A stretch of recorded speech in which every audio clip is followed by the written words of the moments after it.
Hello. Growing up, I was the middle child of 5 siblings, so I got really good at what I considered translating English to English. It was really important that when conflict or a little bit of confusion would happen, that I was able to understand my siblings and understand their needs and be able to relate to them. And for an example of this one. Okay.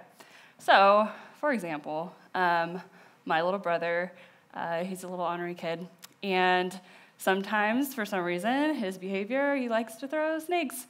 So, in this instance, at my sister, and my sister didn't really like that kind of behavior. But for us to be able to try to change that behavior, I had to understand and be able to relate to my brother, as well as understand what my sister was wanting and the changed behavior. So this is kind of a representation of the model that I see when I think about change and I think about behavioral change.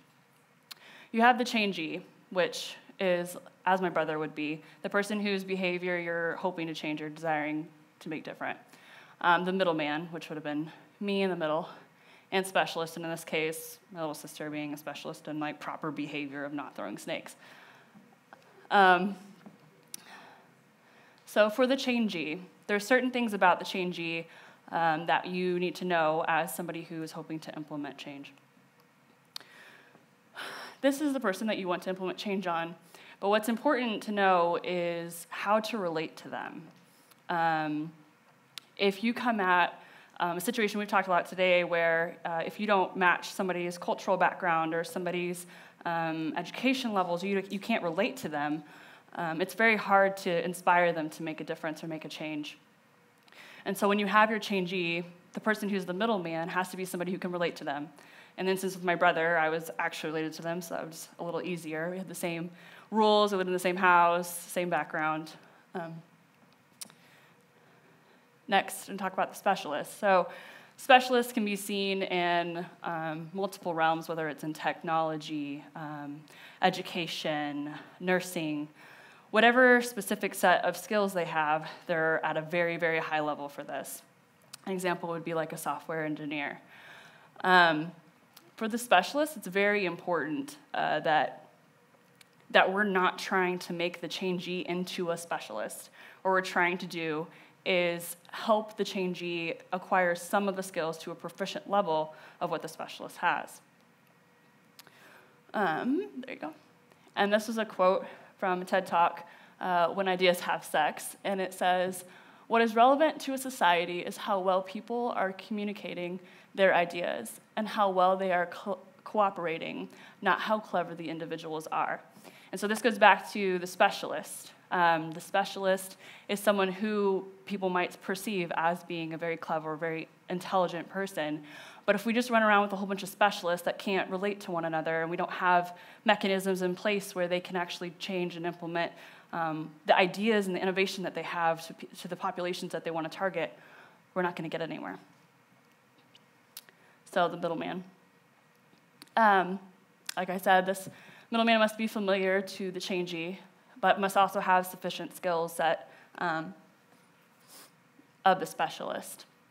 And to be able to understand and, most importantly, communicate well between the changee and the specialist.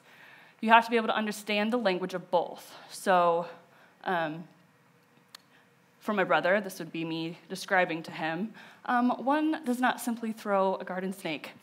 And my little sister probably would not be able to articulate in the correct way as to why he should not be throwing garden snakes. But because I can understand what her desires are, I can understand what her information and her understanding is, I'm able to communicate more properly to my younger brother why exactly he should not be throwing garden snakes. So an example of being a middleman. So here's an example of like a business relatability. So say you have a company, software company, and you develop a software that teachers can use, and you've proven it through your testing and research that it has the ability to help kids learn and retain better. Great. You go and you go to the school district and you sell it. Great. Then you have to actually implement it. So like I said, if you were to take the people who created the software, people who understand all the ins and outs of it, and you put them in a room with a teacher and say, good luck, it's really not going to work. Those teachers have to have somebody who they can go to, who they can relate to as a middleman. So that person could be, for example, a teacher who's already at the school. So maybe part of your business practice would be to go in a couple weeks early before you implement the software and train a couple of the teachers to be your change champions. They would understand a little bit more of the technology side, but they're not experts. But they do have a place between the two. And so my question is, what if the middleman should not be eliminated? And instead, we focus on finding the right middleman, the person who can relate to both the changee and the specialist, and bringing the two together to create positive change. That's all. Thanks.